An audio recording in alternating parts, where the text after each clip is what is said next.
more students. And let's wait for another 1 minute, and then we'll begin today's session. In the meanwhile, I request you all to please put your profile details in the chat box. So, as you're aware that ISB has two programs now. So one is PGPYL, which is for 0 to 2 years of work experience students. And the second one is PGP, which is for the students having 2+ years of work experience. So I request all of you to please put in your profile details in the chat box. So at the end of this session, we'll be taking up a couple of profiles and do a live profile analysis session. So just write your 10th, 12th graduation scores and the year of your graduation and the number of years of work experience. All right. So let's wait for a minute and then we'll start off with the session.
Hi Deepak, how are you?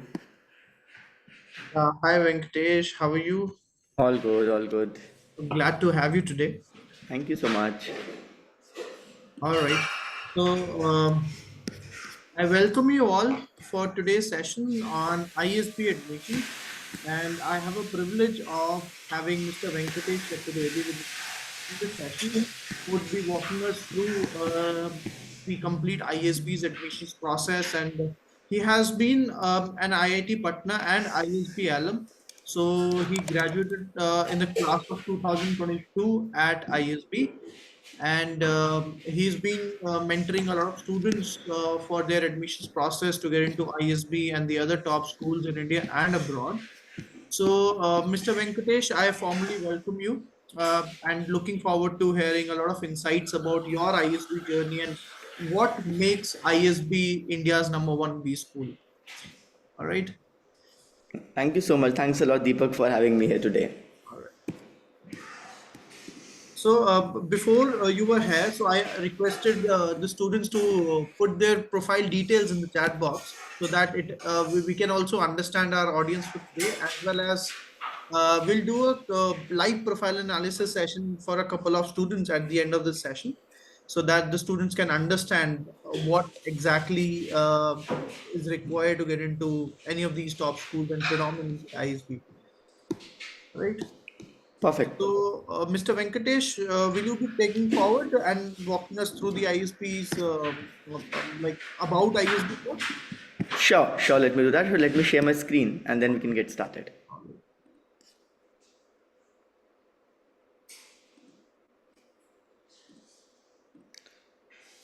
Hi everyone. Thank you so much, Deepak, for that introduction, and welcome all of you to this session. Where we talk about ISB and how you can get into one of the most prestigious colleges of the country, if not the world. Right. All right. Yeah. Before I get started, folks, if it will be great if I can see some of the videos getting on. It just looks very interactive and engaging that way to see nodding heads, and then subsequently if there are questions that you want addressed, we can get that done also. All right, perfect. So let's get started, folks. So ISB's vision is essentially to become one of the internationally top ranked and seeded research driven and independent management institution, right? And through the journey of the last 20+ years of ISB, it has come to a juncture where in the latest FT ranking, We have been ranked 31st globally, fifth in Asia, and top in India, right? Obviously, we have a lot of global alliances with Kellogg, Wharton as the founding schools. There are a lot of associate schools like Fletcher and LBS as well, and it is one of the institutions which has a triple crown accreditation, right? Now, what makes ISB so unique and so different, right? So one of the things is that it has world-class faculty, right? When I say that it has a world-class faculty, what does it mean? It basically means that there are a lot of residential faculty and there are a lot of visiting faculty. And a cumulative of that is so unique, so diverse, and so competent that you will feel like that you're studying in any other international B school of the similar nature, right? What does residential faculty mean? That there are obviously two campuses. There's Mohali, there's Hyderabad, and there are faculty who are staying in either of the campuses, physically, and therefore are present there throughout the year. And then there are visiting faculty which come, from different universities, Kellogg's, Wharton, Michigan, you name the college, and there'll be someone or the other who is teaching there or is a resident faculty there who will be teaching at ISB as well, right? And therefore you get the world-class faculty to teach you across both the campuses. And when I mean both the campuses, it actually means both the campuses. There's no distinction between the quality of anything, faculty, facilities, curriculum, the kind of cohort that you get, the kind of alumni network that you get. It's all the same across both the campuses, right? Yeah, so life at ISB is very, very interesting, very enthralling. I remember that, having been there in my undergrad for 4 years, this was the next 1 year of my life where I was like, oh, this is amazing, right? Because there was so much to do, right? In the race to deliver results in the professional world, you sometimes miss out on the fun, you miss out on a lot of diverse activities that you would like to do, right? And that is what you can kind of get an experience at ISB also. Despite of the rigorous curriculum, academics, you might end up sleeping just 3 to 4 hours a day, but you utilize the remaining of the time so well that you have student activity in the form of social life, you have club activities in terms of both professional clubs as well as cultural and social clubs, right? There's a graduate student body. Basically, elective representatives are there from your batch who end up leading different clubs, different verticals of the student life, right? And obviously the facility, the infrastructure, sports, music, you name it, it's there, right? And it's not only about avenues for the students. There's so much avenue for even the alumni to be connected with the campus, right? So I would say that every year I am on the Hyderabad or the Mohali campus at least 2 or 3 times a year, which could be for any kind of a talk that I'm giving there, or it could even be for that any kind of a social gathering that they've just invited alumni to be part of, be it sports. I go every year there to play ultimate frisbee and athletics, being part of the alumni community. So it's basically, so once you're there, it's not only about that 1 year, it's also beyond that you get connected for a lifetime of experience with ISB. As I was mentioned, ISB follows a one school, two campuses policy. What it means is that there's no difference in terms of the kind of quality of studies, the quality of academics, faculty across the two campuses, right? People might just sometimes equate with some of the other universities, right? Where the idea might be that there's a difference in the quality of students, and inherently that leads to difference in quality of faculty, facilities, placements, and so on and so forth. There's nothing different between the two campuses. And the idea essentially is, why is that so? Because neither on a certificate it mentions that you are from Hyderabad or Mohali campus, right? Nor in terms of the selection criteria, there's a difference, right? If there is, say, 600, 700 people getting into ISB every year, in the top 10, there'll be 6 people in Hyderabad, 4 people in Mohali, typically, right? Then the next 10 people will be sorted like Harry Potter within the two campuses, so to say, right? So it's not like that the top 500, 600 are in one campus, the bottom 300, 400 are in the other campus. It's not like that at all, and therefore there's no differentiation in the quality of cohort, faculty, facility, nothing of that sort. Even the placements happen together. Mohali people first go to the Hyderabad campus, fly in and do the placements there on day 0. and they the remaining people who are unplaced from the Hyderabad campus or and the whole of Mohali campus then flies back to Mohali to do the remaining processes there. So unless until the students tell, which they are advised not to, you cannot make out which campus someone is from. Right? So that's just putting that debate to rest once and for all. Right? In terms of the outcomes of ISB, there's a lot of interesting career trajectories people have had. So you can see data across the last 4 years, 5 years, where you see that people have shifted around 75 to 80% of people have shifted industries, and 75 to 80% have shifted functions when they have gone into ISB and have gotten out of it. What it means essentially is that they have either come in, say, from a FMCG background, have gone into, for example, a digital startup, right? Or they've come in as a consultant, gone out as a marketeer, right? Or vice versa, right? Or it could be that they've come in as a category manager and gone out as a marketing manager, whatever, right? So those are the different kind of shifts that people have made, and you will see that nearly 80% of the cohort received more than 35 LLP compensation, and right, and the average compensation has been on an upward trajectory since quite a while. And there are about 250 to 300 recruiters who come to ISB every year to recruit, and therefore one of the benefits of being at ISB is that you get multiple offers, opportunities, unlike IIMs where you might just get one offer and you will be marked out of placements. Right? For example, I had 3 offers when I was there, at ISB. Yes, GMAT score. Ria will come to that as well very quickly. Now, in terms of what does ISB have, what kind of programs it has, right? So there are so there are two major programs that we'll be talking about here. Obviously, there are about 3 or 4 other programs. There's a family business program separately. There's an advanced management program separately. There's a PGP Max, PGP Pro program separately, which are for executive, 10 plus years experience, and so on and so forth. Some are part-time, not residential, and so on and so forth. We're not talking about those. We're only talking about the residential programs where you go and stay on campus and you also get the placement support. So that's the benchmark, and there are 2 of them. Right? Residential, which means that you go on campus and study, you're not coming and going, you're not there for weekends and stuff like that.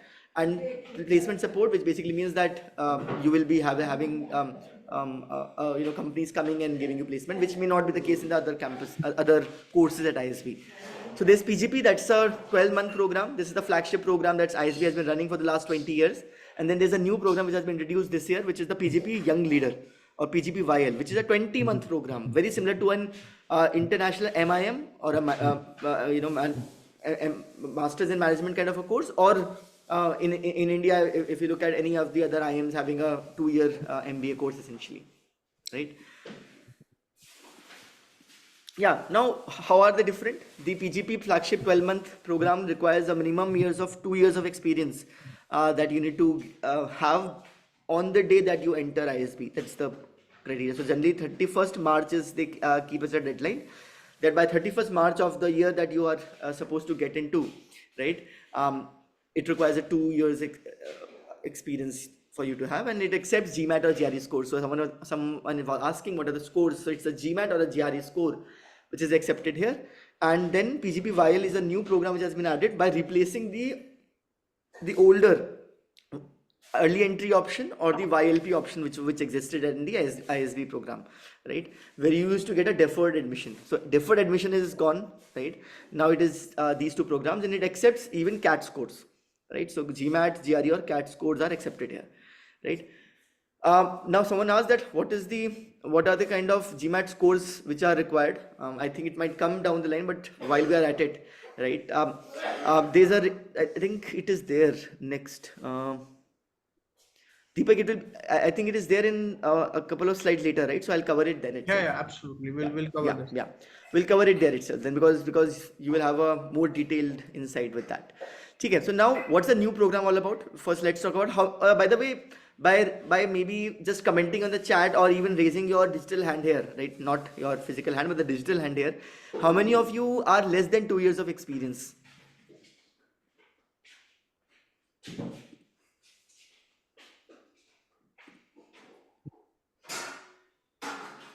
Okay, so I see a few people who are okay. So I see six 7 people who are less than 2 years, 7, 8 people. All right. Cool. So I think there's sizable number of people who have less than 2 years of experience, and therefore you will be eligible to apply for the PGP VIAL program, right? It's a full-time MBA program. It's a residential program. Nearly less than 2 years, of experience people can apply for it, and total seats are about 140, right?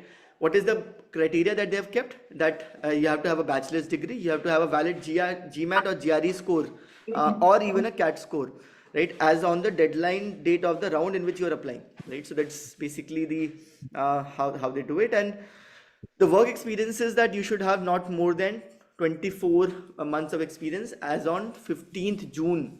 So like if you're applying for next year, that is 2025, so 15th June 2025, you should have not more than 24 months of experience, right?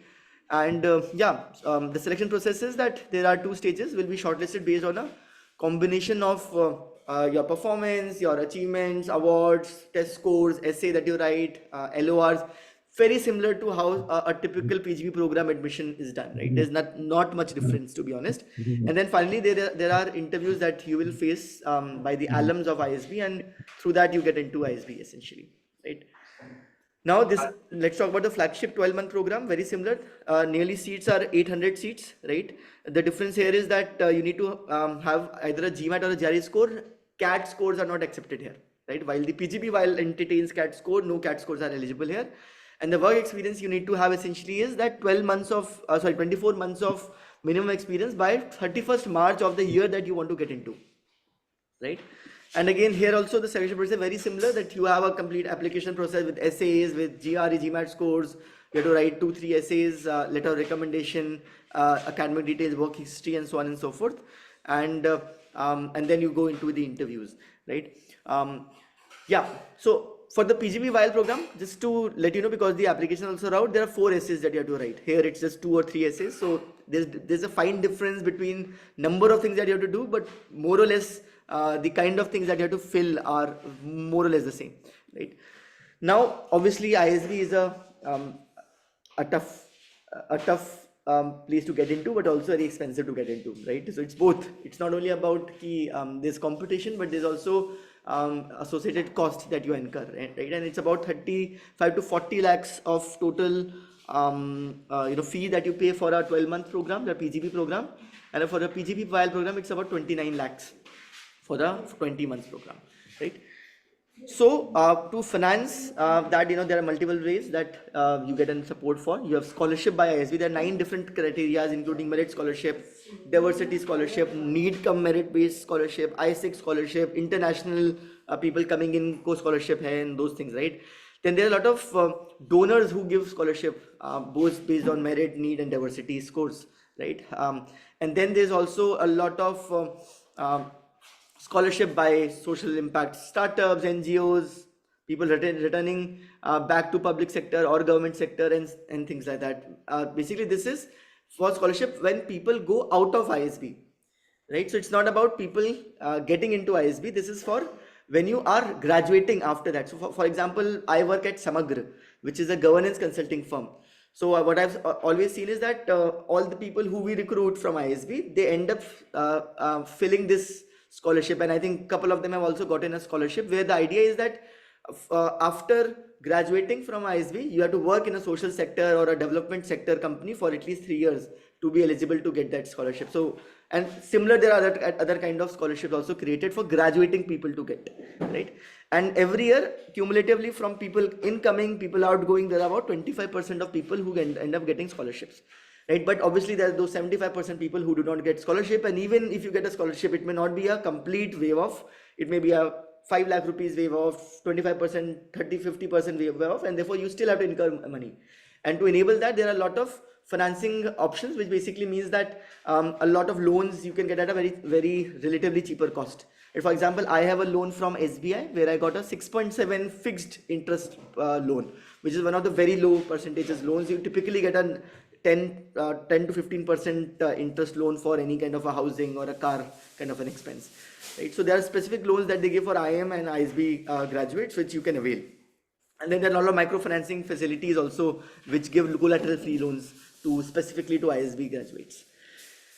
Yeah. Now, what about the kind of people who are in the batch, right? So the work experience. So this now let's narrow down it currently to the current batch, which basically is only PGP program, right? And therefore, this will not have stats for the PGP vial, because PGP vial is the first time that we'll get next year as the batch incoming, right? So the work experience range in the PGP program, the 12-month program, is around 2 to 22 years, and the work experience average is around 4.1 years. And you will find typically people with 3 to 6 years of experience as the most, a bunch of people, mainly from the attribution that most of the people in that, work experience range are applying. It's not about a selection bias, but more about the application bias, so to say, right? Gender diversity is very good, and therefore, and it's not only about gender as a diversity, it's also about diversity of background, diversity of functions, industry that people are coming in from. So you can see that there's a very good split of people across different cuts that you can make, and typically you will see that total enrolled are about 816 in the previous batch. So I think I think I might have missed out on that. Let me quickly cover it here itself. Someone asked about the GMAT scores, right? What I would say is that the typical GMAT score that okay, so so that obviously there are two scores. One is people who might have given the GMAT score about 2 years or before that, right? That's the old GMAT version, so to say, right? In which it was about 800 score, and people used to get in multiples of tens. So 710, 720, like for example, I have a 710 GMAT score, right? In that parlance, 710 is always the average score that ISB used to get. So that's, and therefore the safe score I would say is somewhere about 710 score. But the range typically there would be between 580, 590 and a 770 score. So that's the range of GMAT score people used to get there. For GRE, the range is somewhere between 319 or 320 to 336, 340. Not 340, 338, somewhere around that range. That's the score for GRE. Average is around 329, 330. 329, 330 is generally the average. So, and if I talk about the current GMAT pattern, which is after 805 score, right? It's a 645 or 655 is the average GMAT score which you might be getting, right? So that is typically the scores that you have to kind of look out around, right? Yes, so this is there. Yeah, now let's talk about the admission parameters, right? What are the different parameters that we look at? And therefore at ISB, there's a very healthy mix of different things that you are evaluated upon, right? There's academic credentials, there's leadership potential, there's personal attributes, and therefore it's not just a GMAT score as one benchmark. Therefore you see a range of scores getting into. Someone with a 600 GMAT score may get into ISB. 600 old score, or I would say a 555 current score may get into a GMAT score into ISB, just because they might have excelled well in the personal attributes or the leadership potential. And therefore, they either work experience quality or the kind of background they come from, diversity factor that they bring in is amazing, right? Right. So this is the thing that is, academic credentials will comprises of 10th, 12th, UG scores, GMAT, GRE scores, which I've already talked about, recognition of the UG, university and course. So one have to understand also that it's not only about getting scores, it's also about the kind of college you're getting into. If you're from a tier 1 college, you might you might have a better chances of getting through with a lower GMAT score. So there is all, permutation combination that you might have to look out for. And therefore there's no cut off as such कि इससे कम हुआ तो नहीं होगा, इससे ज़्यादा हुआ तो नहीं होगा. There's nothing of that sort. Cut off is so therefore you'll never find that this is the cutoff, GMAT cutoff for ISB. You'll find this is the minimum GMAT score someone got through into this year, and that could change drastically, right? The leadership potential is basically the kind of impact that you've created in your professional or personal front, right? The kind of work that you have done, the kind of growth trajectory that you have seen in your organization. Personal attributes is that they look for versatility and therefore balance in extracurricular activities and academics, right? Someone with a very linear profile that they have just done good in academics may sometimes not make it, right? Because they might not be able to represent their extracurricular side well. So therefore, while you're curating your application, you have to bring out all the facets of your life, right? And therefore, profile comprises of leadership potential, the kind of initiatives that you have taken, the kind of innovative work which you might have done in your work, the kind of impact that you have created both qualitative and quantitatively, the kind of growth trajectory or the professional, the front that you have taken up, the kind of personal attributes that you have been part of. Right? So that's how it is done. Now, if we have to take a call, this is basically not official. This is something that, based on our experience, we are sharing with you, and therefore are subject to a range and not exact numbers. Is the weightage of a profile which includes your academics, your extracurriculars, the kind of internship you have done, the kind of work experience that you hold, the kind of project certification that you have had, is about 30%. Right? Uh, just a second. Uh,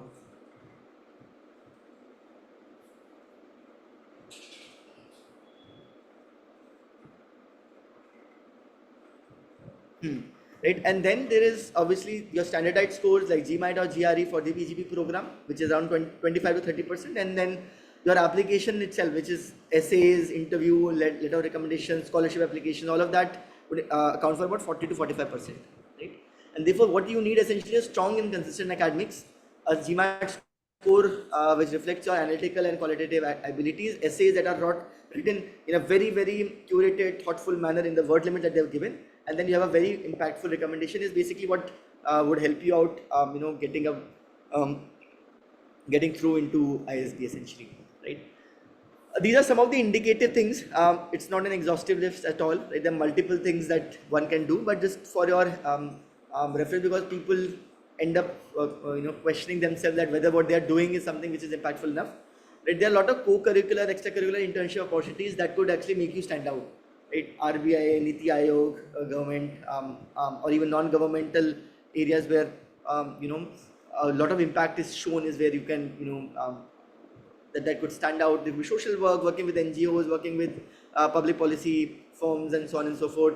There could be extracurricular activities like you being a influencer, dancer, musician, painter, whatever. Right. So there are multiple things. This is just I would say only a 5% of the representative things that you could be doing for profile development, and the list is actually limitless. Right.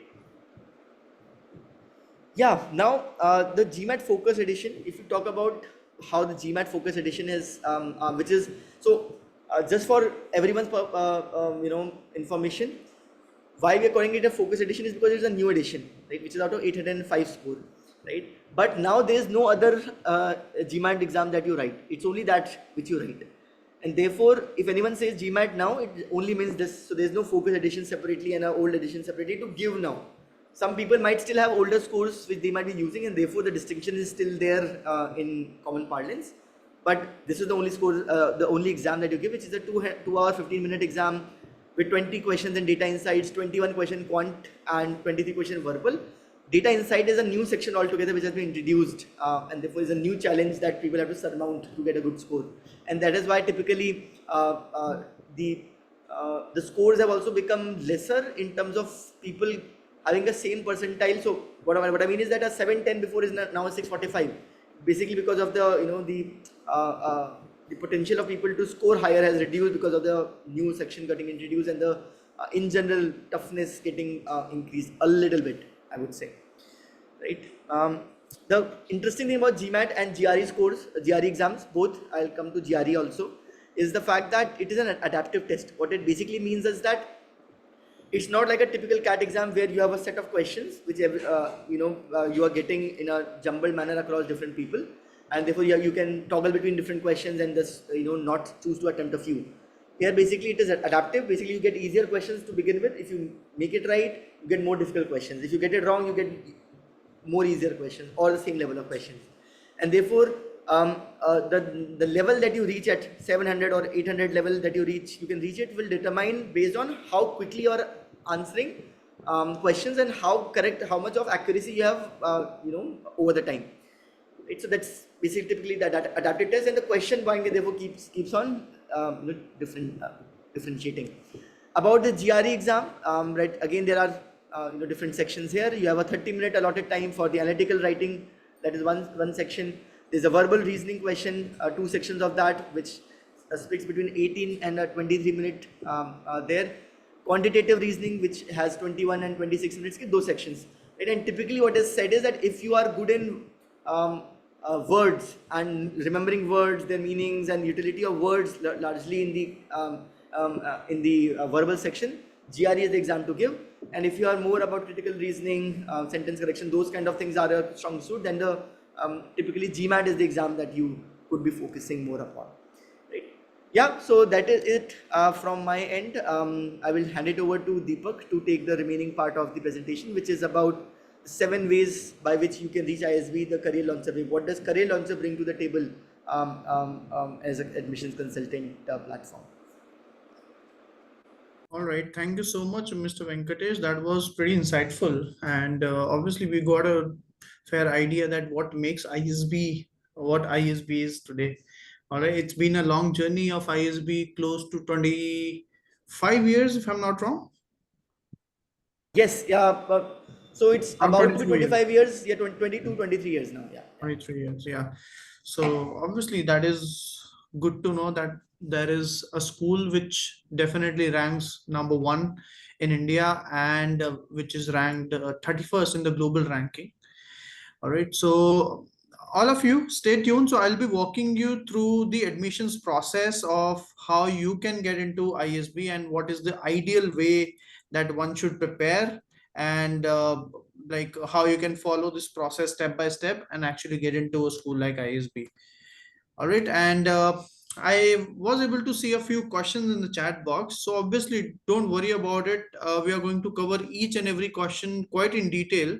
So I recommend all of you to please stay tuned till the last, so that we can take the questions from the chat box, as well as we can interact one on one during this session.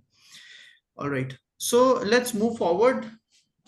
So obviously, a lot of students, they ask about what is the cutoff for CAT, what would be the cutoff for GMAT, what is an ideal score to apply with, and it is not only about the exam score.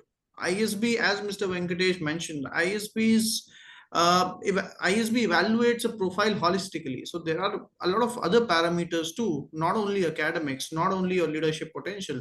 They look into your extracurriculars, they look into your co-curricular activities, they look into your internships or projects, and obviously there will be other aspects which are unique at ISB, which no other B school asks for. All right, so let me cover all of these things quite in detail.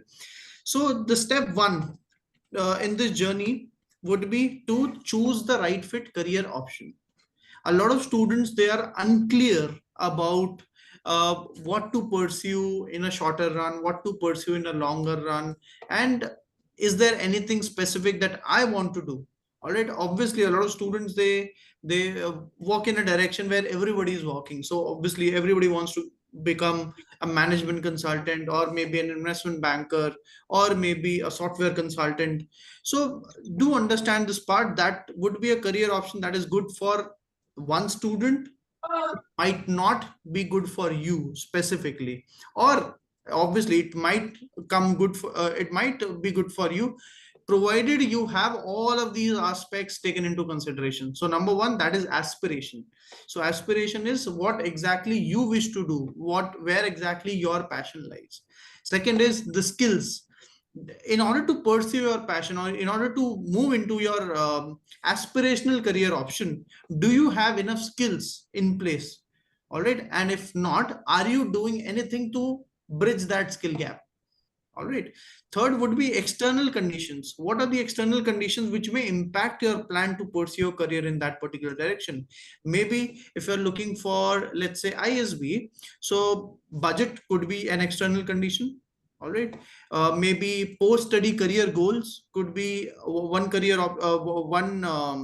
external condition, or maybe let's say uh, for example, jobs and placements is an external condition, which is something that is not in your control. All right. So it could impact your plan. And the fourth one is the global business demand. So that means whichever career option that you are choosing, is that career option even in demand or not? All right. So obviously, a country like India is typically good for those students who choose to pursue mainstream career option. Mainstream career option, become a manager, or maybe become a tech consultant, or maybe a management consultant, all of these mainstream career options. But what if you choose to become a painter?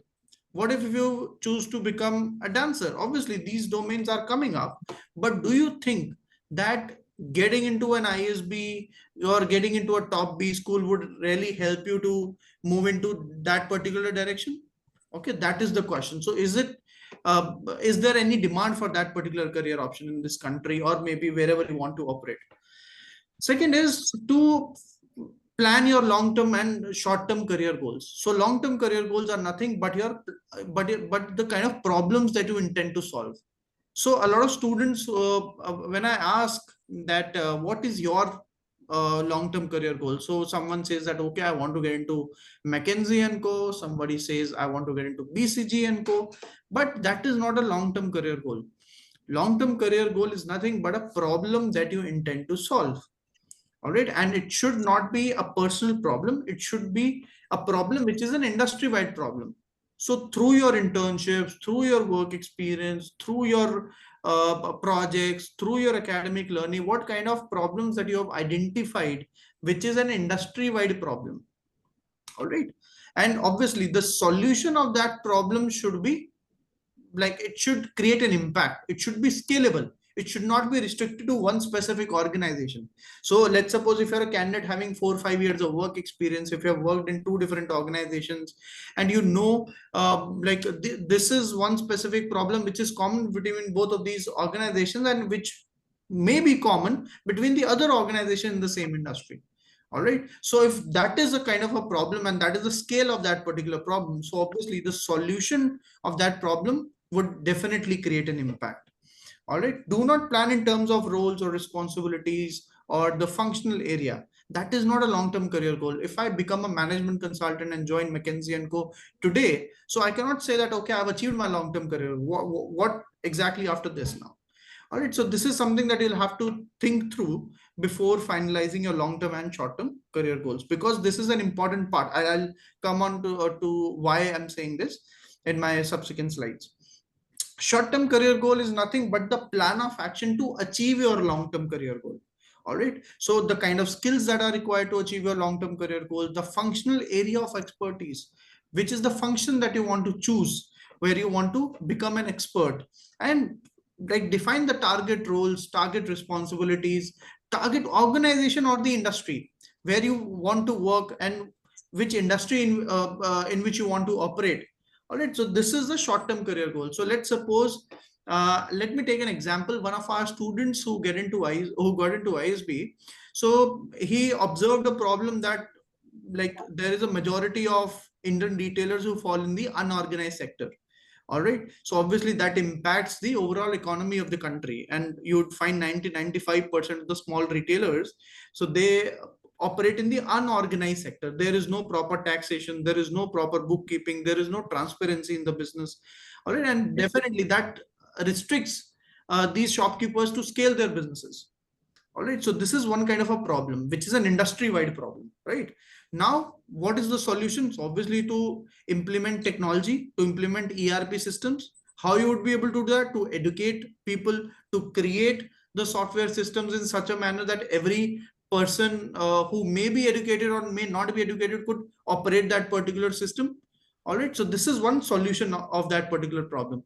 And obviously you'll have to define there is a problem, there is a solution. Now you'll have to explain how you're going to implement the solution of this problem. All right, so he created an app, he went to a local market around his place, and he onboarded nearly 150 retailers on that particular platform. And after a month he did a case study that what kind of impact did it create in their businesses. So this is one kind of a project that he took, and obviously this is something that he mentioned in his goal essay also at ISB, that he intends to work in some consulting firms who are consulting specifically for MSMEs. All right, so that he can work there, he can understand how to consult, so that in a longer run he can start off his own consulting firm which targets the MSMEs, which target these small retailers. And obviously if you're able to convert these small retailers from unorganized sector to the organized sector. So that will be a great boom in the economy. So that is one kind of a solution or the problem statement and the solution statement that you present to the B school. All right, so this is where you clearly define the target organizations, the target roles and responsibilities, the area of expertise, and obviously while mentioning your skills that are required, so that would become a reason why you want to go for an MBA. All right, so a lot of students, they are unable to answer this question why MBA, just because of the simple reason. A lot of people, they say that okay, I want a good salary, I want to work in so and so organization. So that is not a goal. Okay, that is definitely an outcome of an MBA program. All right, and that is something that everybody would get. Okay, so how it is personal to you. All right, so that is what the ISB admission committee wants to understand. Third is to analyze the skill gap.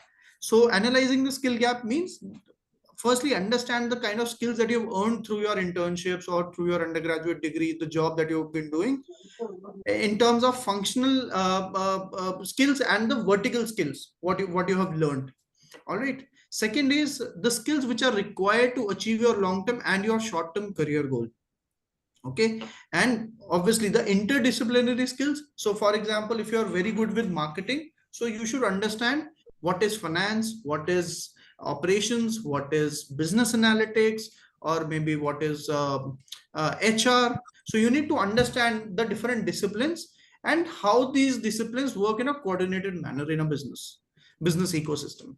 All right, so this is something that you'll have to acquire, which would certainly going to help you out in achieving your long term and your short term career goal. So the gap is the difference between the skills that you have acquired so far and the skills which are required to achieve your long term and short term career goal. And obviously what drive the career growth is obviously the kind of impact that you want to create, the competence that you have in order to create that impact, and do you have even that potential to create that kind of an impact. Potential means, do you have that reserve power? Okay, are you even willing to do that, or maybe are you walking in the right direction to do that? All right, so that is what you should that would drive the kind of skills that are required to achieve your long term and your short term career goals. The fourth step is to build your ISB essays. So it is nothing but getting the screenplay right. So this is about like writing a story, not in terms of maybe defining your childhood habits or maybe anything of that sort. So you'll have to define what are your long term and your short term career goals, how you are going to achieve that career goal, what is the kind of skill gap that you have right now, and how ISB or an MBA program at ISB is going to help you in bridging that skill gap. Okay, so this is the kind of screenplay that you'll have to write in your ISB essays. So you always use the top down approach driven by your goals and the program that you want to apply for at ISB. Write down your story in a chronological order. Obviously start from your undergraduate program. So what were the kind of subjects, what were your academic learnings, what were the objective behind these learning, and what was the outcome of your undergraduate degree. Outcome in terms of the skills that you have acquired and how these skills have helped you to walk a little forward in the right direction in achieving your short term and the long term career goals. Highlight your achievements and the struggle stories that you have. Do not hide anything from the admission committee. Obviously, if you have done something which is notable, do mention it in your ISB essays. And if you have struggled somewhere, if you have stuck somewhere, so do mention all of these struggle stories in your ISB essays, not to make them emotional, but to make them understand what were the challenges while pursuing any kind of project or maybe the kind of activity that you were a part of. Connect the instances. Obviously, a lot of students who come from a diverse background, not from a business background, so they either have to show this as a pivot or maybe a transition in their career. So I meet a lot of software engineers, I meet a lot of lawyers and doctors, and a lot of CAs who now want to get into an MBA program. Okay, so obviously this is one kind of a pivot.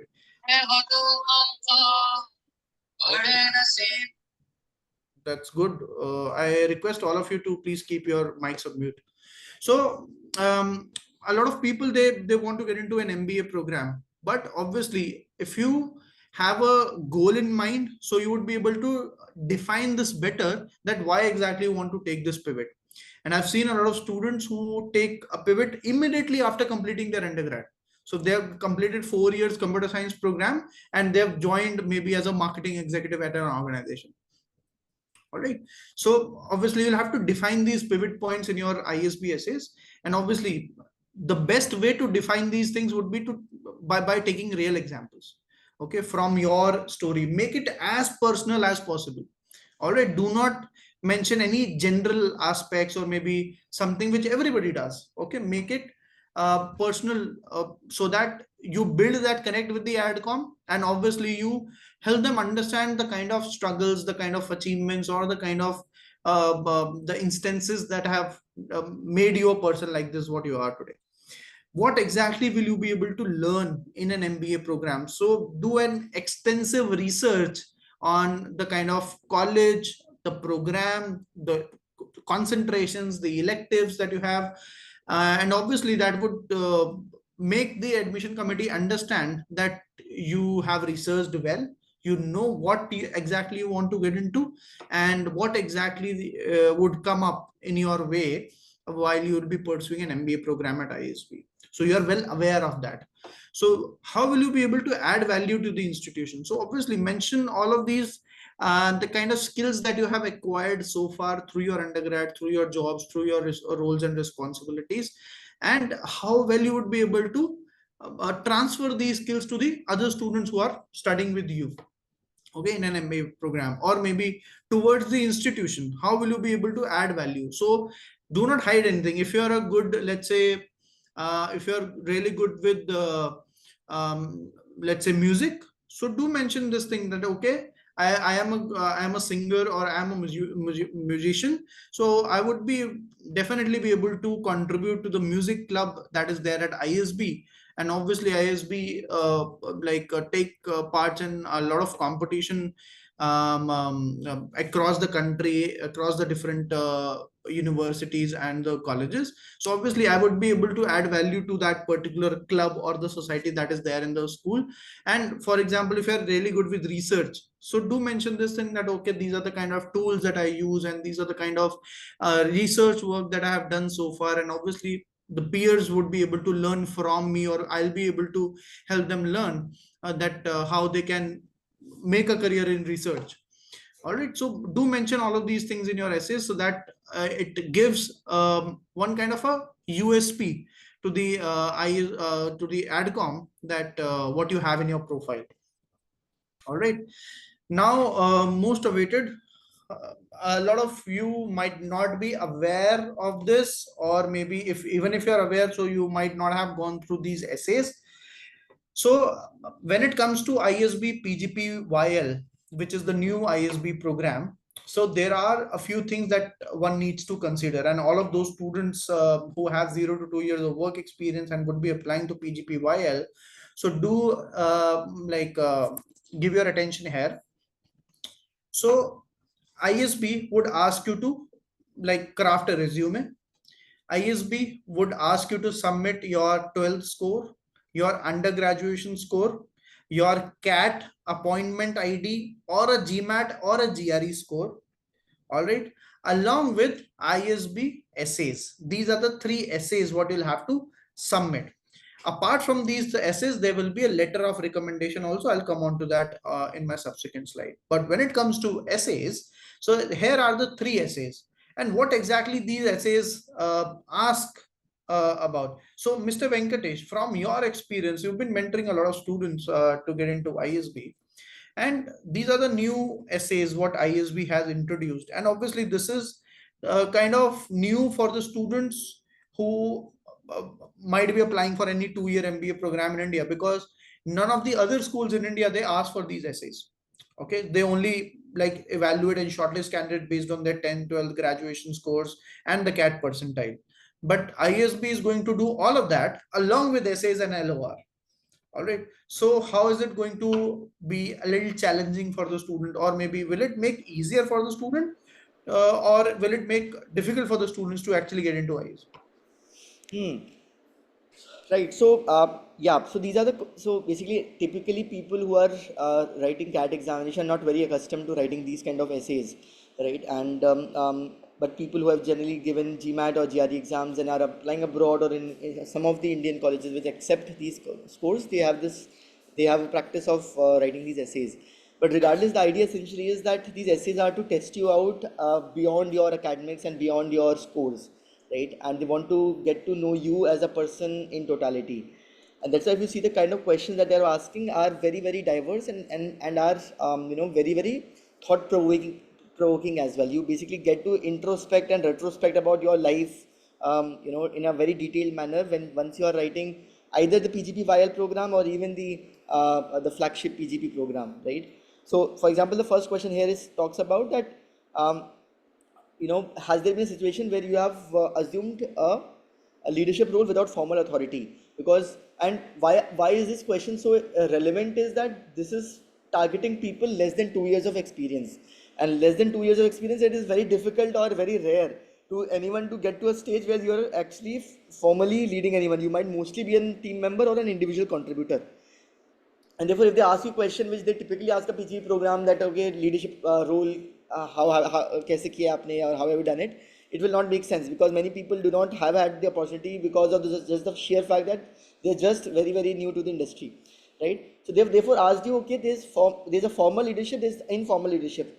Maybe you have created a study group in which you took up the leadership and ownership of getting things done, and therefore distributed work, and ensure that the everything comes together, and then you are able to deliver the result, right? So that is the kind of stories that they are asking you to talk about here, and which will need you to actually introspect, okay, where in my life have I done such kind of an activity, right? Similarly, the second question is that what kind of experiences and perspectives you bring, so that because they also want to know that what diversity of profile that you have in terms of your perspectives, in terms of your your experiences, that may not be directly visible just by asking you about where you come from, what kind of experience that you come from, but would basically become very, very clear once you are written it in an essay. Right? And the last one essentially is that what do you want to aim, and that's typically every time that you write any as ISB or even any B school essay, they'll ask you about your aim after completing the program and what are your midterm and long term goals essentially, right? And how do you think that ISB will also come into the picture? So these are the what they're trying to figure out, and idea essentially is that to be very thoughtful, you cannot be very vague in ISB. You have to be very, very, very cautious in terms of what you put here. Is it making sense? Are there loopholes in the stories? Are there loopholes in the short term and long term goals? If you are saying that my medium term goal is X and the long term goal is Y, is there any correlation, or are you just randomly saying that I'll do this and then do that if I get an opportunity for it? So that is all what you have to basically talk about here. Yeah, is the All right. Yeah. So, see, from the essay one, what I'm able to understand here is that from the essay one, they're going to predominantly look into your ability of taking initiatives. All right. So, whether you have taken any initiative, maybe formally or informally, which is a trait of a leader. Okay. So, I'll just go back to a slide where Mr. Venkatesh mentioned about the key aspects of the profile. Here it is. Yeah. So these are the key aspects of the profile: leadership, which includes initiatives, innovation, progression, impact, and the personal attributes. Obviously, so the kind of essays what ISB is asking for a PGP student, so they are specifically going to check whether you have that ability of taking that initiative or not, and even if you have taken any such initiative, so what kind of impact that you were able to create, and what challenges that you encountered, and obviously what was the result of that particular experience. So obviously it is outcome driven. All right. Second essay: what unique experiences and perspectives do you bring to your class? Obviously everybody who applies for an MBA program might come from a diverse academic background or diverse cultural background, or maybe diverse experience altogether. So you won't find a lot of doctors applying for an MBA, or maybe lawyers applying for an MBA. Obviously that is a diverse background. A lot of engineers, they apply for an MBA. A lot of BCom BBA students, they apply for an MBA. But What if there is a student who comes from, let's say, liberal arts background and then applying for an MBA? So that is the kind of diversity that you bring to the cohort. All right, and obviously they are going to ask all of these things in terms of the kind of instances or the examples that you have in your life. Okay, so they're not asking you to write a random story. It should be specific to your profile. And obviously third is the goal essay. So what are your midterm to long term career goals that we have already covered? And obviously these are very difficult essays for a student who is a recent graduate who might not have that enough experience or maybe the enough activities in the profile to explain. But obviously while you work with a professional like us, so we would be able to come up with a lot of things that you may have done which you may think that is not impactful enough, but from the admissions perspective, so it would definitely work out pretty well for you. All right, so accordingly we are going to help out there, you as well. So these are the PGP essays. Now earlier we were discussing about the PGP YL essays, but those of you who have 2+ years of work experience would be applying for the PGP, the flagship 1 year MBA program at ISB. And these are two essays, what ISB is going to ask you. So last year there were a set of essays and this year there is a set of essays, and we have kind of like created one sort of a difference between the essays of last year versus this year. So Mr. Venkatesh, like I guess we had around 50+ students whom we mentored and who got into ISB. So all of these students, they wrote these essays. All right. So is there anything common between the students who write these essays, or maybe every student has a different story and every student has to be different just for the sake of it? Because this is how the admission committee would look at it. So what kind of insights do you have about the differences of the essays between different students who apply for the same program? Sure. Right, so what I would say that the underlying objective of the essay is remain the same whoever is applying. The objective essentially is to, as mentioned here, right, below the 3 points, what are your aspirations, what are your experiences, what are your perspectives that you bring, what are the kind of learning outcomes you want to have, what is the kind of knowledge and skill that you bring on the board. They want to bring those things out, and they want to make sure that you are being as honest as and even vulnerable to that extent as possible. So that is the commonality in terms of the intent with which someone should approach these essays. But then the way you write the essays should be very different for each other, and therefore the idea is that the originality is what matters. If you start copying how others have written, for you it will not feel genuine, it will not feel very honest, right? And that is going to be a big red flag for the admissions committee, and may reject the application for that matter, right? And therefore uh, what we recommend highly against is use of others to write essays, use of chat GPT to write your essays. So all those things are a big no-no, right? You should be as original, authentic as possible, coming from your direct heart, is what I would say, right? The idea is to get to know you in a better manner, and for that matter also, like, because of the reason that a lot of people started using chat gpt and other support to get these essays written, ISB in the interview round has also now introduced one impromptu essay that you have to write from this year around. So all of that has been curated because of this, but I would say that regardless of having an opportunity to write it there, it makes it even more pertinent that you write your own essays, obviously with the help of admissions consultant if the need be. But it should be your own language, because if they see your admissions essay and now the interview essay, they see that there's a big disparity in the language and the grammar and everything, they'll just feel that okay, you are not being true to them, right? And so therefore you have to be very careful in that process. But the idea essentially is that you have to make your own authentic, genuine stories, and therefore every story and every so what may work for one may not work for another, right? So for example, if someone is talking about I'll give a very simple example. If someone is talking about that, one of their hardest stories was to get a good GMAT score, right? For someone with a specific background, it may not seem like a very difficult thing to do, but someone with a specific constraint, specific background, it may feel, oh, this definitely was a very difficult thing to do, and therefore you have to contextualize everything with your own personal background and then put that forward. Correct. That's insightful. And like from the essay one, see, contemplate situations that have shaped your personal journey. Present what these situations have taught you about your strengths and weaknesses and how they have shaped your personal and professional journey. So obviously, this is what they want to understand from the kind of uh, the retrospection what the student has done about himself or herself, about his strengths, about his weaknesses, and what were the kind of situations in life which have made you realize these strengths and weaknesses. All right. So this is a very personal essay. Second is what intellectual experiences have influenced your approach to learning and have led you to pursue an MBA. Obviously, this is a very, very important question. That is again, why MBA part of it. Okay. Describe using anecdotes from your own experiences. So obviously, this is where you'll have to bring in your professional experience, your personal attributes, your aspirations, and what exactly have triggered you to apply for an MBA program. And obviously, it has to be driven by the kind of skill gaps that you have and the kind of aspirations that you have in terms of your long term and your short term career goal. So what exactly these essays are going to test? Obviously, they are going to delve deeper into your aspiration and experiences.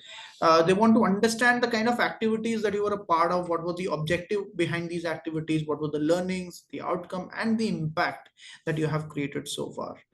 All right, and the knowledge and the skills that you would bring on board. So obviously, what are your USPs, and where the ISB would be able to take an advantage of. Let's move forward and understand what is an LOR, letter of recommendation. And a lot of students would have questions around it, especially the recent graduates, because obviously LOR is something that is not required at the initial phase while you apply for any of the 2-year MBA program, but here it is a mandate requirement. So what is a letter of recommendation? It is not exactly a letter on a letterhead. Okay, just I would just make it very clear. So this is a kind of recommendation that is done by a third person who knows you personally, who knows you professionally, and who has spent significant time with you to understand you as a person, to understand your strengths, your weaknesses, and have seen the kind of potential that you have, or maybe the kind of passion that you have towards your goals. All right. So in your application form, you just state your profile details. In your essays, you explain about your profile and your long-term goals, your short-term goals, and the kind of stories that you have. But through a letter of recommendation, the institute validates those claims. So whatever you have written in your profile information, whatever you have written in your goals and the kind of instances what you have mentioned in your applications, so obviously there has to be a person who's going to validate those claims. मैं अपने बारे में सब कुछ अच्छा अच्छा बोल सकता हूँ, but if there is someone else who may be my manager or maybe a superior or maybe a colleague or maybe my mentor, who knows me personally as well as professionally, so if he or she recommends me, so obviously they would have a better credibility over the kind of claims what I make in my applications. All right, so choose recommenders who can validate different aspects and the parts of your profile. Choose recommenders who have guided you as a manager or a superior. And if possible, share and discuss your essays with your recommenders. Do not hide your essays. Let them know what exactly you are claiming so that they can understand what exactly they have to validate.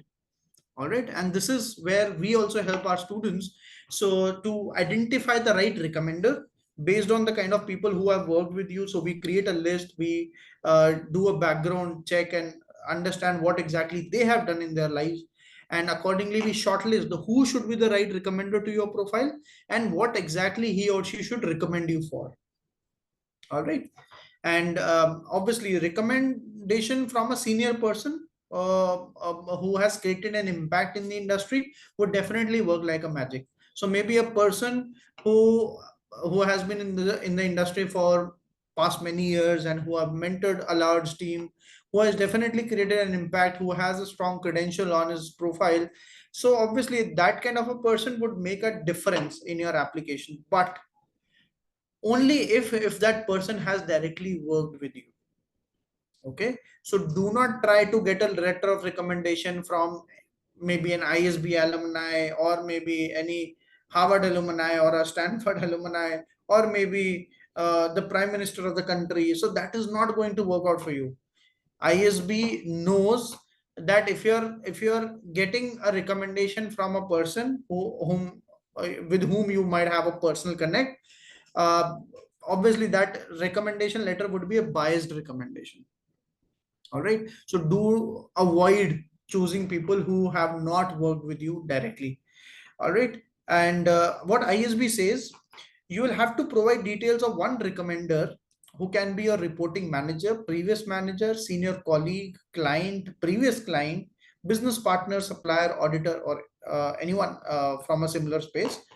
Go by the quality of evaluation rather than the seniority of designation. So that is very, very important. Do not try to reach out the CEO of your company and seek a recommendation from that person. Okay, if that person has not worked for you. So obviously, if you maybe ask your manager to provide you with a recommendation, so that would be more impactful because your manager has directly worked with you than maybe seeking out recommendation from a CEO who might not know you or might not have worked with you directly. All right, and just to clear a few doubts here, so you just have to write the credentials of your recommender: name, phone number, email ID, obviously official details for name, phone number, email ID, designation, organization's address in the ISB's application form. And there will be a direct link that will be sent to your recommender's email ID, and the recommender would have a set of questions to answer. All right, so there will be question 1, question 2, question 3, question 4, question 5. There will be set of questions that a recommender has to answer and submit it to the ISB directly. All right, so you would not know what your recommender has sent. All right, and obviously, like, you would not know directly about the kind of questions what ISB has asked your recommender. All right, but as consultants, obviously we work closely and we help our students to get the right recommendation in terms of the person who's going to recommend you knows what exactly you are claiming in your application. All right, so there is no letterhead kind of a thing that is to be submitted to ISB. All right, just the credentials of your recommender. Sixth step is to prepare for the interview call. This is the very, very important aspect. A lot of students who maybe get an IMABC call, they might not convert that call, obviously, because preparation is the key. So you should be aware that it is not only academics, or it is not only one aspect that is going to make it or break it for you. And obviously, if you're genuine in your essays, if you're genuine in your story, if you're genuine with your claims, so you would be very confident while appearing in your interviews. So obviously that is something we strongly recommend our students not to copy paste anything. So because any which ways you'd get caught during an interview if you have done anything of that sort. So ISB is going to test you on two aspects. One is behavioral aspect. Second is the knowledge aspect. So on the behavioral aspect, they're going to ask you a few questions about yourself, about how your friends, colleagues would describe you as an individual, and the kind of accomplishments or the failure that you have in your career so far. And on the knowledge aspects, they are going to test you about the kind of information what you have written, how genuine it is, about the kind of story what you have mentioned, how genuine your essays are. Have you done enough research about the B school? How would you be able to add value? Do you know the right kind of components what you've studied in your undergraduate program? Okay, have you researched enough about your long term and your short term career goals? Are you well aware of your roles, responsibilities that you're handling in your job or in your internship or any kind of project that you've been a part of? And do practice answering questions in a star format. Star format is where you explain a situation first, then you explain the tasks that you had in that particular situation, and the kind of actions what you have taken to complete that task, and what was the result out of all the actions what you have made. All right, so explaining your answer in a star format would clearly show that you are well prepared, you are confident, and you know what exactly you want to tell to the ISB committee. So you are controlling that particular space in an interview, not the interviewer. All right. So that is kind of a confidence that you'll have to project in your ISB interviews. And the step 7 is to arrange your documents and the finances for your education. So just to let you know, if you go for a PGPYL program, so the expenditure would be somewhere around 29 to 30 lakhs, what ISB says. And if you go for the PGP program, the 1 year program, so the expenditure would be somewhere around 40 lakhs in total, which includes your tuition fee, which includes your accommodation and the other living expenses at the campus. All right. Don't wait for the last minute to arrange your documents. So obviously do it as early as possible. As soon as you get an interview call, or maybe once you convert that interview, reach out to colleges for scholarships. Obviously there are a lot of scholarships that ISB offers. And just to share an insight with you, ISB would be very generous in offering scholarships for this PGPYL program. Why I'm saying this is because yesterday I was there in ISB campus, Hyderabad campus, and I spoke with the admissions team there. And obviously we work closely with the people at ISB. So obviously they're keen on providing a lot of scholarships to the students, because they want best of the candidates to come to their campus. Obviously there would be a competition between the students who actually are applying for IM ABC, and now they're considering ISB as well. So obviously ISB wants those best set of candidates also, and they would be very keen on providing scholarships. And scholarships would be majority given basis on merit, and there will be a few need-based scholarships also for the students who might not be able to fund their education, but they have enough merits in their profile. All right, so there will be a lot of need-based scholarships also that will be given by ISB. Get rid of your loans or credits what you have in your name. So if you are maybe taking a loan for your education, which is a very easy and a simple process. So if you want to take a loan, so obviously get rid of your previous loans or any kind of credits what you have on your name. So that will make your process a lot more easier. Gather all the finances well in advance. Do not wait till the last minute. All right, because that is not going to help you out. And if your loan application gets delayed, or maybe if your liquid funds they get delayed somehow, so obviously that is going to be problematic for you. Try to get funding which is greater than your tuition fee and your living expenditure. Do not plan in terms of the tuition fee only, because obviously there will be a tuition fee, living expenditure, and obviously you would be flying to the Hyderabad or the Mohali campus. You would be maybe roaming around the campus, or maybe outside the campus. Obviously that would incur some sort of expenses. So you have to get the funding arranged for all kind of aspects, where you might have to incur any kind of expenditure. All right, reach out to the agencies which provide a collateral free loan. And obviously we also have a lot of tie-ups where organizations like Avance, Prodigy, Empower, SDFC Credila, these are organizations which provides a collateral free loan.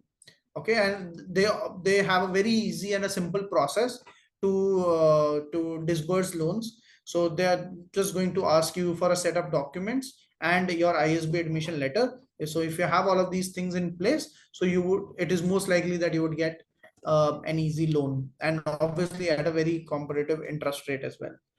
All right, and um, like let's talk about the admission timeline. And obviously I've been hearing a lot of inquiries around it. So if you're applying for PGP, that is 1 year flagship MBA program at ISB, so the round 2 deadline is December 8th. And if you're applying for PGPYL, so the round 1 deadline for the PGPYL is December 15th. All right, and you may expect your interview call by December end. You would get your interviews done by January mid. You would get your decisions by January end, or by February, early February, and the class would start in the month of June of 2025 for PGPYL. Similarly, for PGP, you might expect an interview call for the round 2 by January mid. You would get your final decision by February, and your class would start in April. For the students who are still working out on their GMAT or a GRE, or maybe who might need some more time to work out on their applications and would apply for the subsequent rounds, so you could apply in the round 2 of application for PGPYL, where the deadline is most likely to be in the month of February.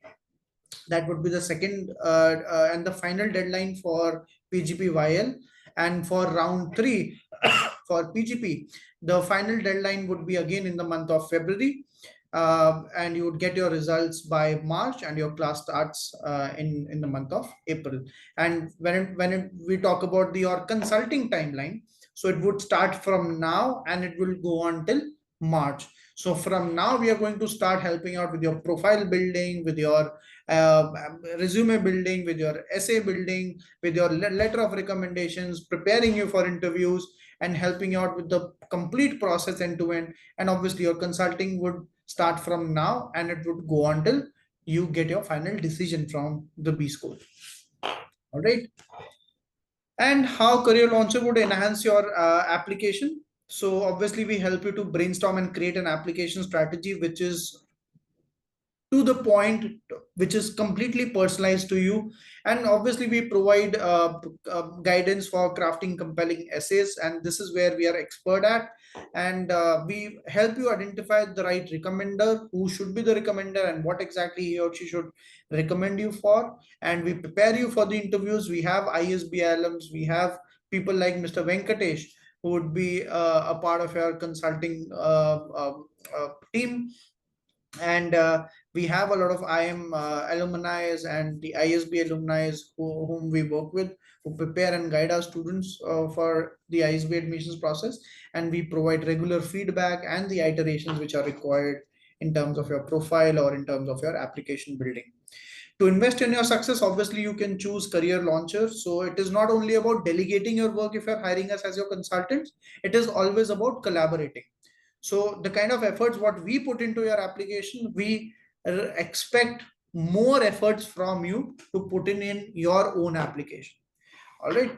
And obviously you would be having the experts who are going to mentor you, and we uh, like all bring in years and years of experience of mentoring and guiding students for the top universities in India and abroad.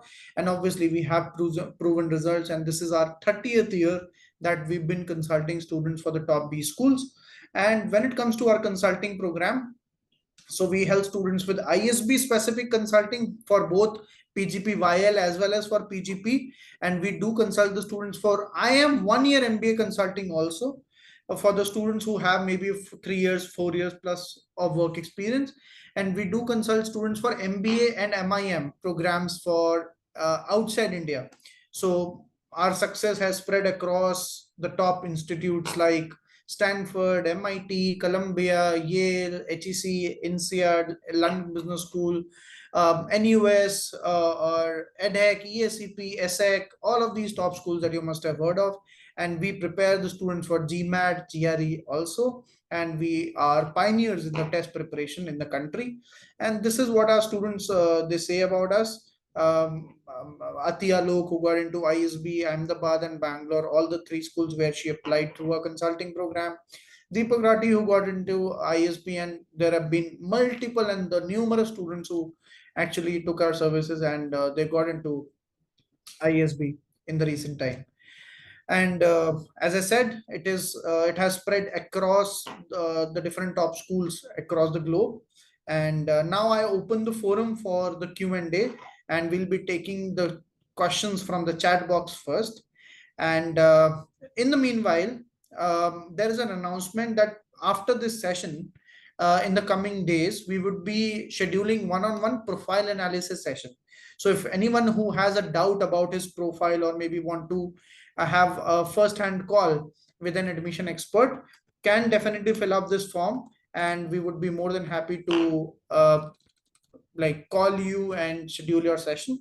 And I've posted the form link in the chat box. I request you all to please click on the form link and fill up the details quickly. and register yourself for a free one-on-one profile analysis session. All right. So I formally conclude my presentation for today, and I open this forum for the Q&A.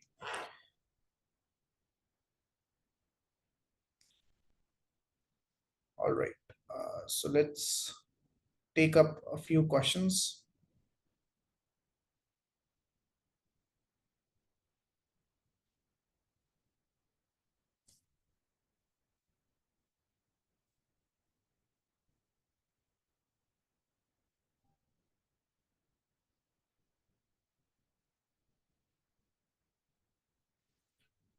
All right. So the first question is from Aditya. He asked about, could you please also help me with round three details? So round three, I presume that you're talking about for the PGP program.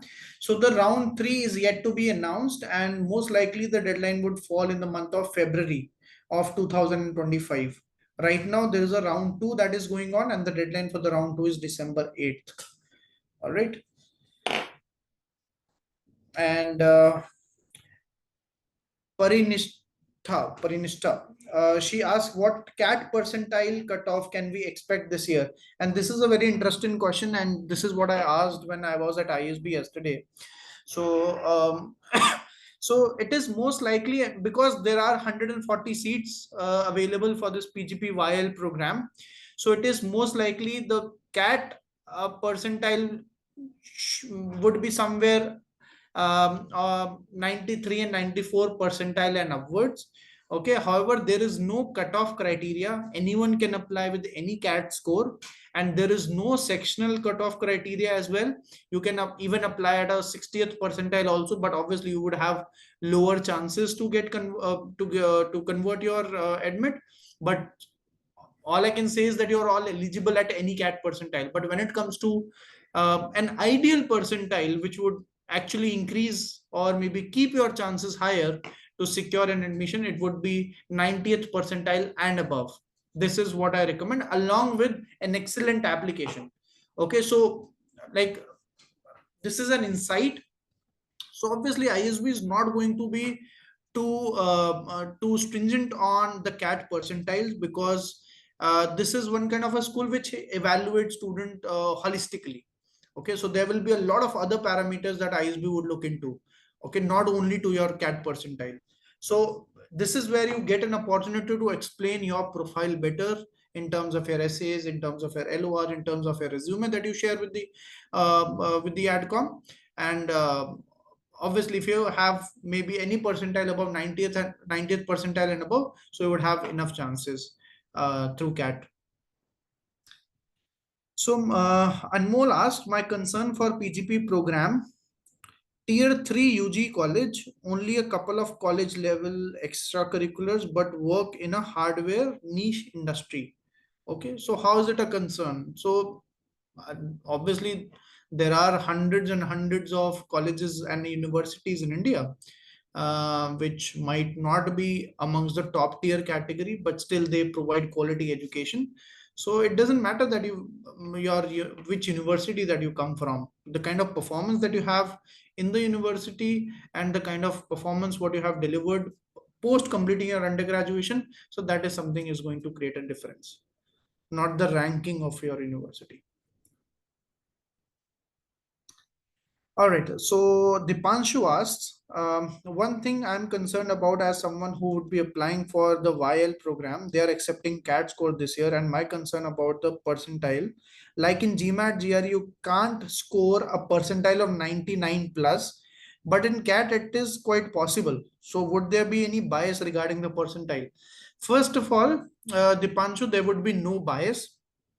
So institute is going to have their own criteria to evaluate a profile and to check the equivalency of your score with the other exams.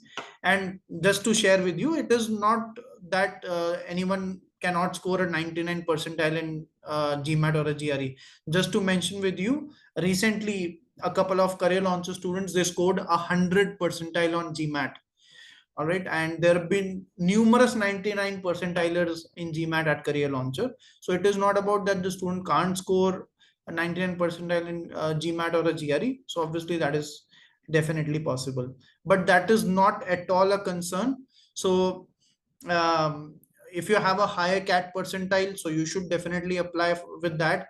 If you have a higher GMAT score or a GMAT percentile, so you should apply for that, in case if you're applying for VIL and you are appearing for both of these exams, which most of the students are doing this year.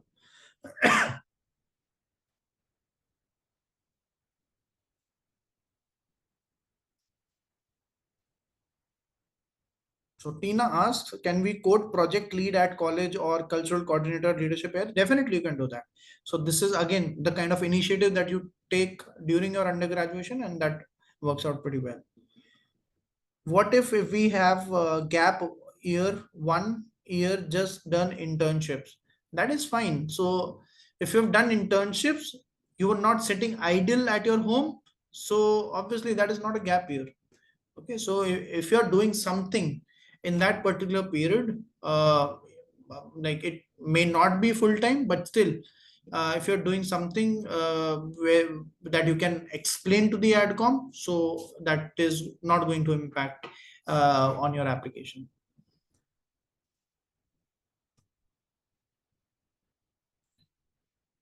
All right.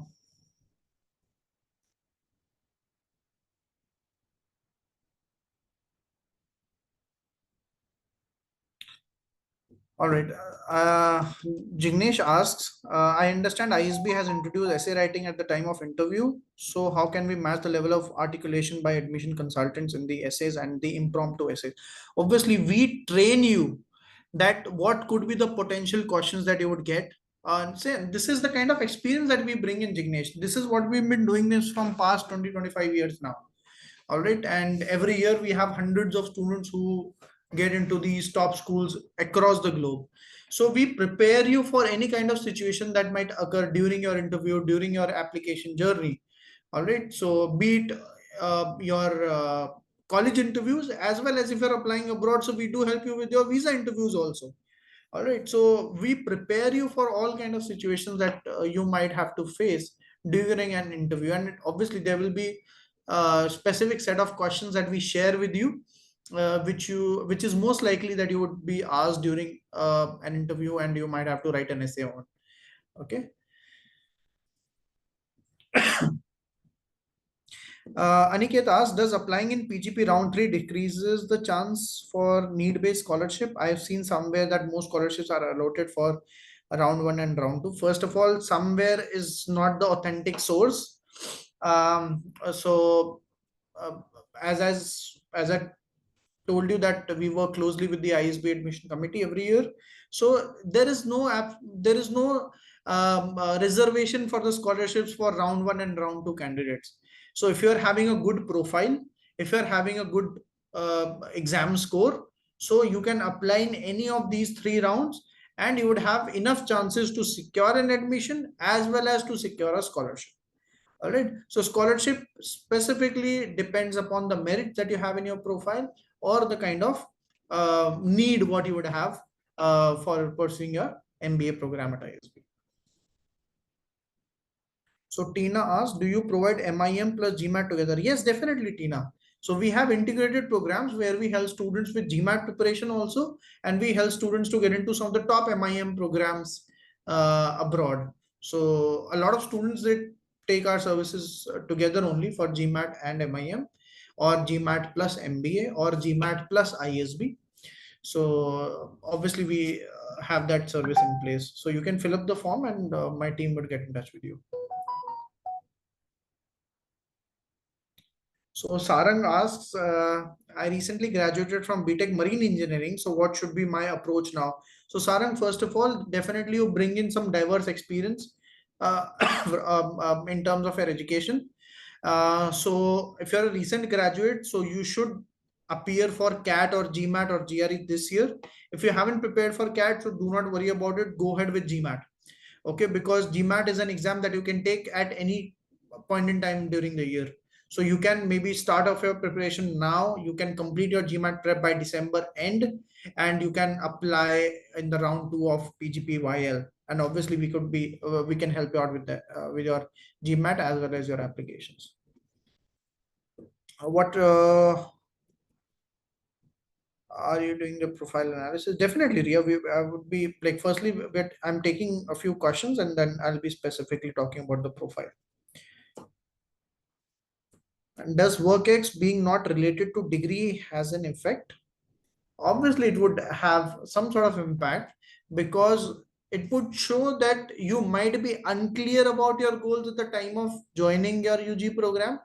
And the other thing is, what I recommend as a mentor to most of my students is that you should not mention this thing as a pivot, or maybe anything that you're taking up new immediately after your undergrad. Maybe start off something related to the projects or related to the online academic courses, in terms of the industry or the kind of function where you want to operate post completing your undergrad. All right, and show this as an integration of let's say computer science and management.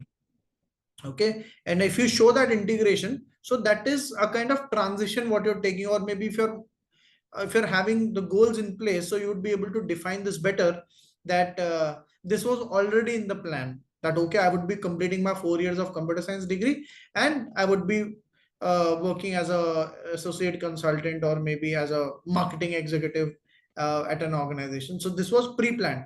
So this is how you should be projecting your profile to the adcom, not as a pivot or anything of that sort. Uh, Avni asked, does applying in round two for PGP via lower chances, or is there a thing where round one applications are more preferred? So that is not true. Both this rounds would have equal weightages. So there is no absolute difference between the students who actually apply in round one and round two in terms of their chances of getting into that process. Um, but obviously, if you're appearing for CLAT, if you're sorry, if you're appearing for CAT Avni this year, my recommendation would be that apply in round one itself, because any which ways you would not ask to submit your CAT score, because you would not have your CAT score by December 15th. Okay, so you just have to mention your CAT registration ID, that is the appointment ID, and you'll have to submit an application which includes your resume, your essays, your LOR, and the other documents which are required. So you should apply in round one if you're appearing for CAT. If you're appearing for GMAT, so obviously you can escalate your process and apply in round one. But if you've just started, or maybe if you're deciding to start off in the coming few days, so then you may apply in the round two. So there will be no difference in terms of your admission chances. Sailing experience will count or not? Definitely, Sarang, it would count. So you're a marine engineer. So if you have a sailing experience, and that would definitely count. And it is not only the kind of um, time frame for which you sail, because you get paid only for the time when you sail. Okay, but that does not mean that only that sailing period would be your total work experience tenure. So your total work experience tenure would be counted when you are onboarded with an organization. Okay, it would include your sailing period as well as the non-sailing period also. So if you are on roll with the organization, so that is the day when your work experience begins formally. All right. So Ria, um, you scored 8.8 CGPA in 10th, 92 in 12th, and 7.2 in graduation. 5-year law degree completed in 2019. That is good. Currently working as admissions manager, 3 years work experience, aiming for PGP. So Ria, if you can please unmute yourself.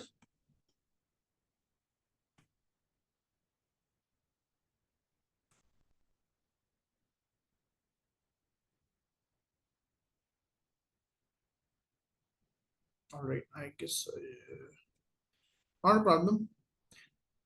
So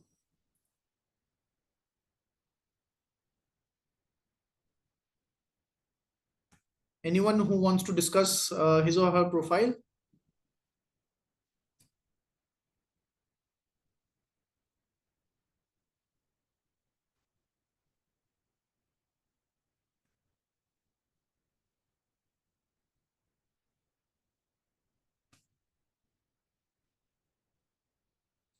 All right. Yes, Balaji. Yeah, please go ahead. Yeah, hi, sir. Is it audible? Hello. Yes, Balaji. Yeah. I texted over the message, so like if you could see, like I'll text it again once again. Yeah. So you mentioned your 10th was 9.7 state board. Yeah, yeah, 12th was 96.3. You've done BTech chemical engineering completed in 2021 with 7.95 CGPA from Sri Venkateshwara University. So you have 5 months work experience in a startup, 1 year in PSU. Total experience is 17 months. yeah, yeah. So, Got it.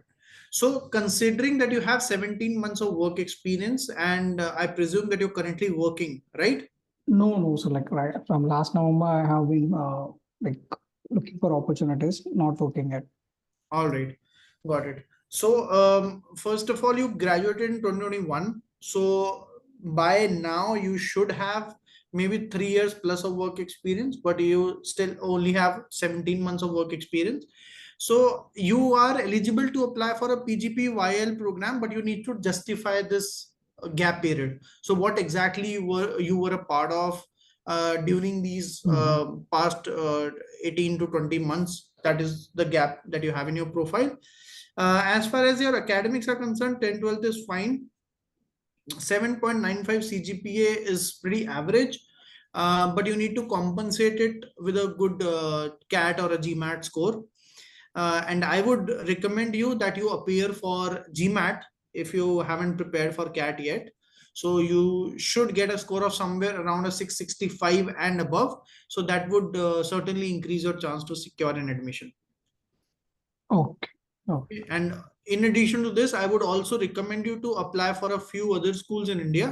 So you could look into some of the other schools like XIMB or IMT Ghaziabad or Great Lakes Chennai. So these are other good MBA colleges which accepts GMAT.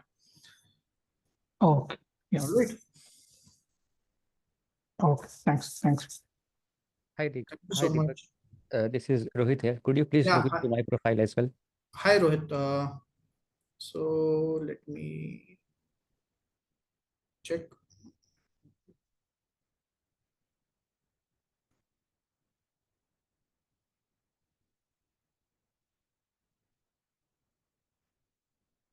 Rohit, yeah. So 9.4 GPA, 70 in 10th, 70% in 12, 6.95 in BTech. Yes. 2020 graduation passed out with 3.6 years of work experience in IT. All right. So Rohit, as you're an engineer, so obviously it is very, very like from the Indian perspective. So obviously students who are engineers, they have some sort of a disadvantage, or maybe obviously uh, there is a huge number of engineers who apply for an MBA program. So 6.95 CGPA would definitely be a matter of concern. So you really need to work big time on GMAT. So having 3.6 years of work experience, you should apply for the 1 year MBA programs in India, predominantly offered by ISB, SP Jain, IIM Kozhikode, IIM Udaipur, Great Lakes Chennai, MDI Gurgaon, XIMB, IMT Ghaziabad. So these are the set of schools which accepts students with 3+ years of work experience for 1 year full-time MBA program. Okay. All right. So you should definitely look into these colleges. And as far as your GMAT is concerned, my recommendation would be any score above 675 would be a good score. Okay. But if I want to go for CAT 2-year MBA program, what should be the percentile that I should be aiming?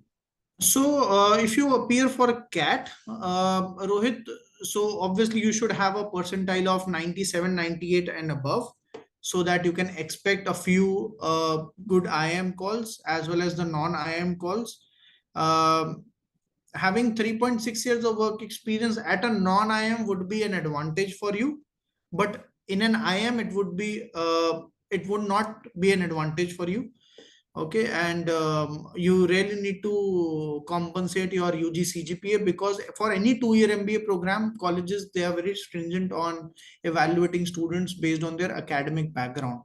So you might face challenges there. So having a 97, 98 and above would balance that out. Okay, thank you. All right.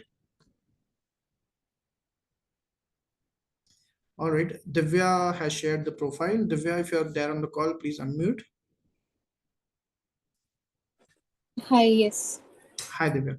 So you got 93 in 10th, 93 in 12th, 9.37 at Christ, BBA. Graduated in 2023. Work experience 13 month as a consultant.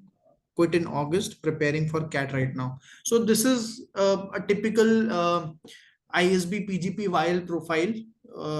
So having good academic and consistent academics throughout your 10th, 12th and undergraduation from a good, well-recognized university. You're a female candidate. However, there is no bias at ISB between males applying and females who are applying. But obviously, the kind of advantages that they want to balance out their gender ratio at the campus. And having 13 months of work experience as a consultant is a great add-on. And I would like to go deeper into your profile to understand more about your extracurriculars and co-curriculars. If they are in place, and if you get a good CAT percentile of 95, 96 and above, it is most likely that you would get an ISB PGP while call. Okay, all right. Thank you. Right, you have to work out on your essays and Yeah. start working on your essays from now itself so that you can apply in the round 1 of application. All right. All right. All right, so that's all from my end. Thank you so much for sparing time and giving me and Venkatesh time on a Sunday evening. I would be happy to take the rest of the profiles in a one-on-one session. Let me share the form link again in the chat box in case if I haven't filled up. So please fill it up immediately, and the team at Career Launcher would get in touch with you and schedule your one-on-one session with us. Thank you so much and all the best.